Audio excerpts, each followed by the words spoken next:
Sir Gerber, magandang hapon. Hapon po, Kuya Tulfo. So yung tatay niyo po isang barangay tanod. Opo. Sakay po siya nitong van na pag-aari po ng barangay. Opo. Nung maaksidente, Opo.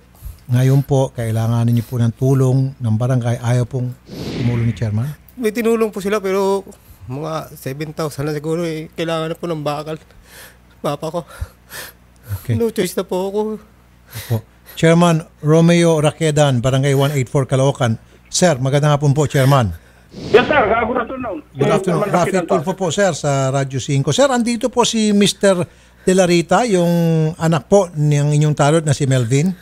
Yes, sir. Okay. At kailangan daw po ng tulong ninyo, at lalo pa ngayon na siya huy maoperahan at kailangan po malagyan daw ng bakal yan. Yung binigay niyo pong 7,000, hindi ho sapat yun para dun sa operasyon. 20,000 po yung naibigay na namin yan. Sir, tuloy-tuloy naman po yung aming alalay. Ang sabi namin, dahil tatlo yung tinutulungan namin, pinasok na rin po namin sa PCSO at siguro waitin maibibigay din po namin yung kailangan at hindi naman po namin pinababayaan po. So meron pong insurance, ito pong van. Opo, mayroon po. Nagkiklaim na ho kayo sa insurance ngayon. Opo. Sir Gerber. Opo. So may insurance pala. So I'm sure yung insurance meron po maitutulong dyan. Nasaan ngayon, sir, si tatay nyo? Nasa orthopedic po. So, Chairman, nadalaw niyo na ho ba yung inyong tanong sa ospital, sa orthopedic? Opo, yung mayroon pa akong pinapadala doon na representative para madalaw. Anong date ba ngayon, Chairman? 28. 11 days na po siya sa ospital nakaratay. Hindi niyo pa po nadadalaw ang inyong pong tauhan na disgrasya? Ang ano pa rin po kasi video busy kami ngayon.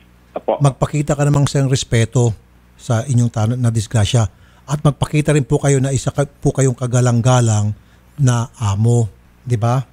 Sige po. Di ba natural lang po yan na kapag yung isang tauhan ng isang boss na disgrasya, dadalawin po ni boss para makakuha siya ng respeto sa kanyang tauhan at iba pang mga tauhan. Sasabihin si boss pala, mahal kami. Kasi kung hindi nyo po dadalawin yan, yung iba nyo pang mga tanod, sasabihin, balasubos pa rin si boss, ba't pa ako magtatrabaho rito? Pag tayo na disgrasya, wala palang pakialam sa atin. Puntahan nyo na po inyong tanod ngayong gabi. Sige po, okay. Sige, salamat po, Chairman, ha? Thank you. Magandang hapon. Sir Gerber, si Chairman pupunta ngayon doon po sa ospital. Malalaman niya mismo sa tatay ninyo kung ano mga pangangailangan ng inyong tatay. Sige po. Sir, saka yung pagkakuha ko sa City Hall lang dahil nagmotor ako. Yung pagkakuha ko nung police report, binasa ko ng 4 na beses. Wala pa yung pangalan ng papa ko. Tapos sabi, nang narinig ko, paano yan? Baka kayo maglakad niya, puntahan niyo sa Bataan. Paano yung wala nga kaming kapera-pera na eh. PO2 Jimmy Tapiro, Investigator, Bagak, Bataan. Sir. Hello, sir. April 17 po na disgrasya, ito pong si Tanod, Mr. Melvin De La Rita, na nakaratay ngayon sa orthopedic. Hanggang ngayon, yes, sir, wala pa rin siya sa police report, sa police blotter, yung pagka-aksidente sa kanya? Sir, after po nung incident na blatter na po yan, saka may binigay po kaming kopya ng police report, sir.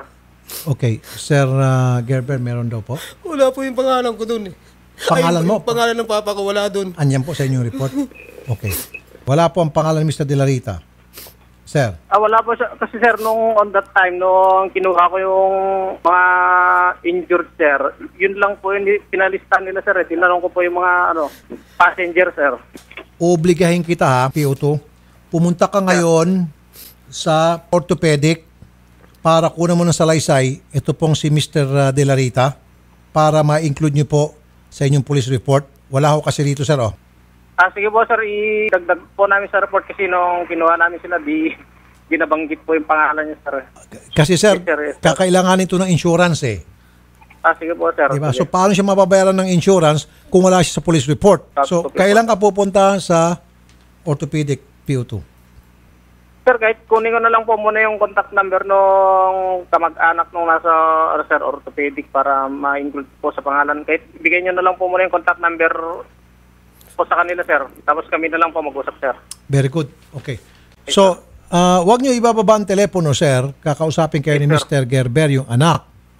Yes, sir. Yes, sir. Okay. Sir, punta kayo sa kabilang booth. Kausapin mo si PO2 para ma-include na po yung pangalan ninyo at yung schedule kung saan pupuntahan doon yung tatay nyo para makuha ng statement. Okay?